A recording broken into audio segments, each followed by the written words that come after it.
জীবনে তো অনেক কিছু শুনেছেন, অনেক কিছু দেখেছেন।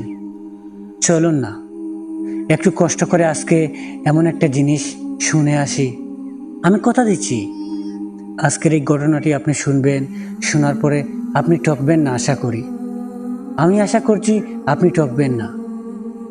তাহলে চলুন আজকের ইসলামিক ঘটনাটি শুনে আসি। আমার এক বন্ধু বলল, গতকাল আমার পাশের ঘরের একজন মারা গেছেন। নাম ছিল আবু নাসের। সে বয়স্ক মানুষ ছিলেন। আল্লাহ ওনাকে জান্নাত নসিব করুন। তো জানাজা আর দাফন কাফন শেষে মৃতদেহ বহনের খাট যখন ফেরত আনা হলো, তখন বেশ রাত। এশার নামাজ শেষ, মসজিদও বন্ধ। তাই লোকেরা খাটিয়াটা মসজিদের দরজার বাইরে উঠানো রেখে দিল, যাতে সকালে মুয়াজ্জিন বা খাদেম এসে সেটা জায়গা মতো রেখে দেয়। রাত তখন প্রায় 3:30। এক লোক মসজিদে আসলো, দেখলো হঠাৎ খোলা, কিন্তু মসজিদের মেইন দরজা তালাবদ্ধ। সে কিছুক্ষণ অপেক্ষা করলো, কিন্তু কেউ খুলল না। এদিকে হাড় কাঁপানো শীত। হঠাৎ তার নজর পড়ল ওই খাটিয়াটার দিকে। ওটার উপর আবার এক চাদর বিছানো ছিল। ব্যাস, সে আর দেরি না করে খাটিয়ার ঢাকনা সরালো। ভেতরে মোটা কাপড় পাতা ছিল। আরামসে ওটার ভেতরে ঢুকে শুয়ে পড়ল, আর সাথে সাথেই গভীর ঘুম। 8 ঘন্টা পর মসজিদের খাদেম এলেন দরজা খুলতে। তিনি খাটিয়াটা দেখে ভাবলেন হয়তো ফজরের পর জানাজা হবে, তাই লাশ সহ কেউ রেখে গেছে। মুসল্লিরা আসতে শুরু করলো। কেউ অজু করতে গেল, কেউ সালাম বিনিময় করতে গেল। খাদেমার কয়েকজন মিলে খাটিয়াটা দরাদরি করে একেবারে মেহরাবের পাশে নিয়ে রেখে দিল। সবাই ভাবছে ভেতরে লাশ আছে, তাই কেউ আর ওটা নিয়ে ঘাটাঘাটি করেনি।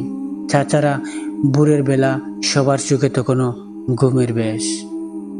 ফজরের আজান হয়ে গেল। মসজিদে প্রায় 50 জনের মতো লোক। আমরা কাতার সোজা করে নামাজে দাঁড়ালাম।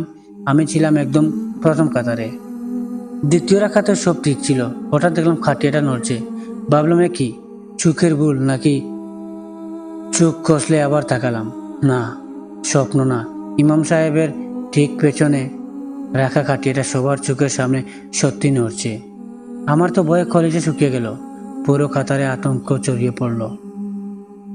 ঠিক তখনই খাটিয়ার ভেতর থেকে লোকটা ঘুম ভেঙে ঢাকনাটা সরালো। মাথা বের করে সুজা জিজ্ঞেস করলো, ভাই, আপনারা কি নামাজ পড়ে ফেলেছেন? ওরে ভাই, এর পরের দৃশ্য কি আর বলবো। আল্লাহর কসম, সেই দৃশ্য দেখার মতো ছিল।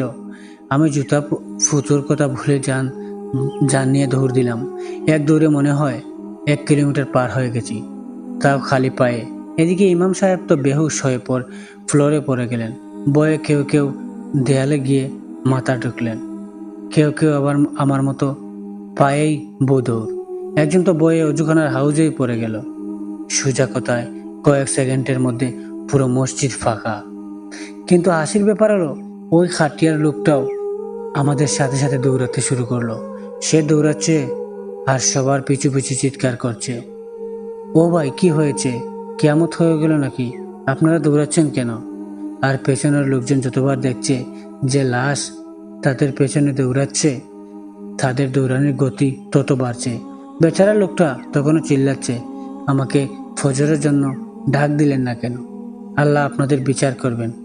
আসলে সে বুঝতেই পারছিল না যে এই লঙ্কা কাণ্ডের মূল হোতা আসলে সে নিজেই।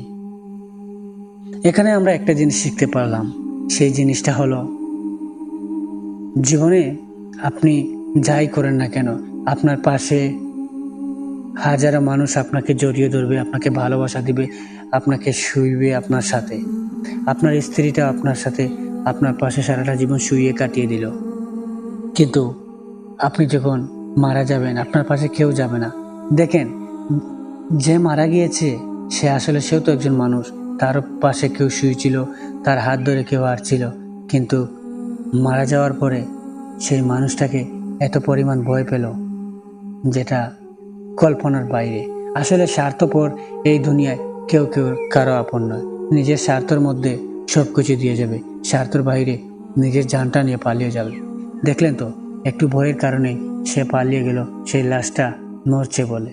তাইলে এখন চিন্তা করেন, এই পৃথিবীর মোহমায়া সবকিছুই ধোঁকা। তাই আসুন আজ থেকে আমরা আল্লাহর পথে ফিরে আসি।